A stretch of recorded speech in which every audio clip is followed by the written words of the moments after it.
असं म्हणतात की सिगारेट किंवा दारूच्या व्यसनाने जेवढे लोक मरत नाहीत जगात आज, त्याच्यापेक्षा जास्त लोक साखरेच्या व्यसनाने मरतात. आणि असं प्रयोगांमध्ये म्हणजे हे झालं, सिद्ध झालं की कोकेनपेक्षा साखर जास्त ॲडिक्टिव्ह आहे.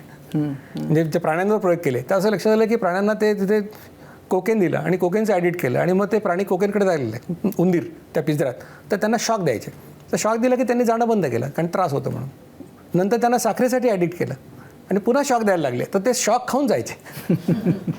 तसे जे लोक स्वीट फूड, माझा स्वीट टूथ आहे किंवा माझं स्वीटचं क्रेविंग आहे असं म्हणतात, हे तर साखरेचं म्हणून डायबिटीवाल्यांना तर मुळीच खाऊ नये, पण इतरांनी पण कमी करावं. तर हे आहाराचे 4 सल्ले आहेत. याच्यावर व्यायाम सांगितला आहे की 4.5 किलोमीटर चाला, 45 मिनटात चाललात फार चांगलं, पण जास्त वेळ लागला तरी हरकत नाही.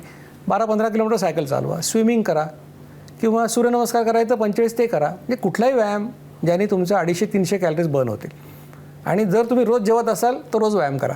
म्हणजे ही झाली लाईफस्टाईल. आता ही कोणी करायची नाही सांगतो आम्ही, तर लहान मुलं जी आहेत 18 वर्षाखालची त्यांना याची गरज नाही. दुसरं म्हणजे गरोदर ज्या असतात स्त्रिया किंवा मुलाला अंगावर पाडणाऱ्या महिला, त्यांनी करू नये जोपर्यंत मूल 9 महिन्याचं होत नाही. तिसरं टाईप 1 डायबिटीसचे लोक, कारण टाईप 1 डायबिटीसमध्ये इन्शुलिन तयारच होत नाही, त्याच्यामुळे या लाईफस्टाईलचा त्यांना उपयोग होत नाही. सुदैवाने हे लोक सगळ्या डायबिटीसमध्ये 3-4% असतात. टाईप 2 डायबिटीसचा नक्की फायदा होतो, पण त्यांना पण मी सांगत असतो मी वारंवार की प्रोटोकॉल फॉलो करा.